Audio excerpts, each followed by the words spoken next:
સમાચાર અત્યારે સામે આવી રહ્યા છે અમદાવાદથી। અમદાવાદ ક્રાઇમ બ્રાન્ચે ચાંદખેડા પોલીસ સ્ટેશન વિસ્તારમાં થયેલી માથાકૂટના 9 આરોપીઓને ઝડપી પાડ્યા। અમદાવાદ શહેરમાં 2 દિવસ પહેલા ચાંદખેડામાં ગેંગવોરમાં એક યુવકે જીવ ગુમાવ્યો હતો।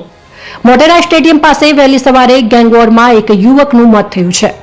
એક જ કોમના 2 જૂથ વચ્ચે થયેલી અથડામણમાં સરદારજી ગોપાલ વણજારા નામના યુવાનનું મોત થયું હતું। ક્રાઇમ બ્રાન્ચે આરોપીની ગણતરીના કલાકોમાં ધરપકડ કરી 8 આરોપીઓની કરી ધરપકડ। 2 મહિના પહેલા અપલોડ વિડીયોના કારણે વણજારા સમાજના 2 જૂથ વચ્ચે માથાકૂટ ચાલી રહી હતી।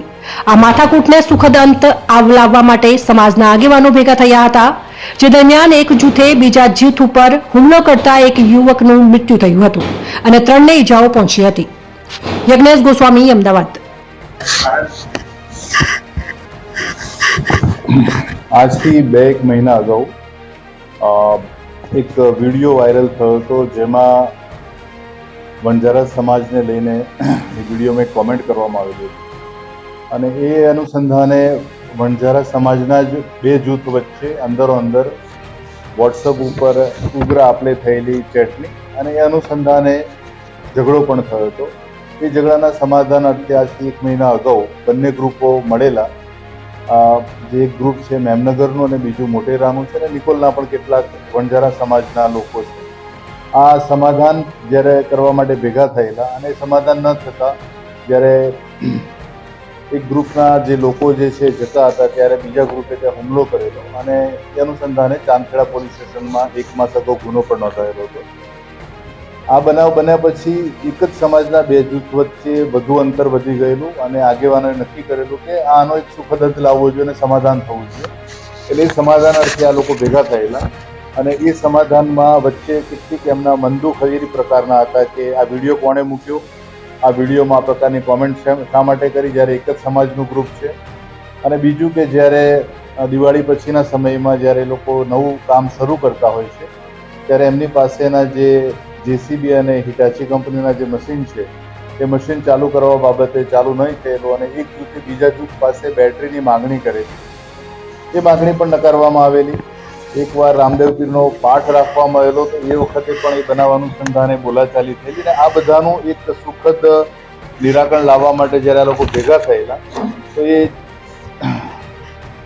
કોમેન્ટ આધારે ફરીથી ઉગ્ર બોલાચાલી થઈ અને ચાંદખેડાનું જે વણજારાવાસનું જૂથ હતું એમાં ગઈકાલ 13/11/2024ના રોજ મેમનગરથી અને નિકોલથી આવેલા એ જ સમાજના લોકો સાથે મારામારી થયેલી અને આ મારામારીમાં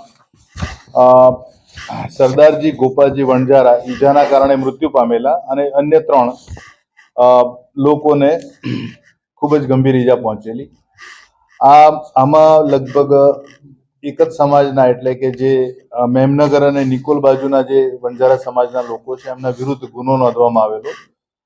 આ બનાવ જે રીતે બનેલો છે એકવાર અગાઉ પણ બન્યો હતો અને બીજી વાર બન્યો, જેમાં ગંભીર પરિણામ આવવાના કારણે ક્રાઇમ બ્રાન્ચની ટીમ દ્વારા આ ગુનાના કામે જે લોકો સ્થળ ઉપરથી જ ભાગી ગયેલા અને પોલીસની પકડથી દૂર હતા એવા 8 આરોપીઓને આ ગુનાના કામે પકડેલા છે। આ આરોપીઓના સંબંધિત બનાવ જે સંબંધે બન્યો એ વખતના સીસીટીવી ફૂટેજ, જે તે વખતે નજરે જોનાર સાક્ષીઓ અને એ જે ઝઘડો જે પ્રકારે બનેલો હતો એ સીસીટીવીમાં કેદ થયેલો હોવાના કારણે વેરિફિકેશન બાદ આ 8 આરોપીઓને આજરોજ ક્રાઇમ બ્રાન્ચ દ્વારા અટક કરવામાં આવેલા છે અને આગળની વધુ તપાસ અર્થે ચાંદખેડા પોલીસને સોંપવામાં આવનાર છે।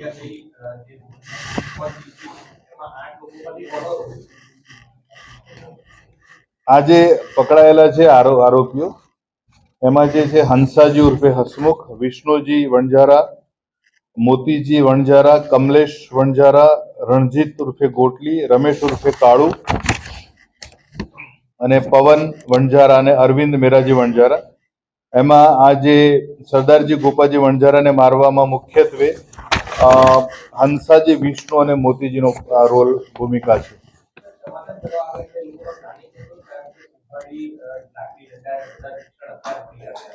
પ્રાથમિક પૂછપરછ દરમિયાન આરોપીઓ જણાવેલું છે કે સમાધાન માટે ભલે ભેગા થયા છે પણ અગાઉ 2 વાર આ જ પ્રકારે ઝઘડા થયેલા છે।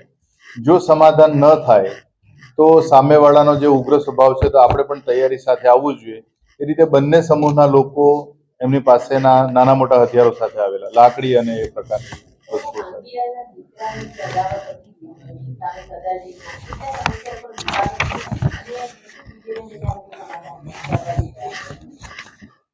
જે એક જ સમાજમાં જે પ્રકારે વિડીયો જે અને વિડીયોના આધારે જે કોમેન્ટ થયેલી, એટલે એ સમાજના 3 જૂથો વચ્ચે અંદરો અંદર વોટ્સઅપના માધ્યમથી જ ઉગ્ર બોલાચાલી ચાલતી હતી અને એ 2 માસ અગાઉનો બનાવ છે.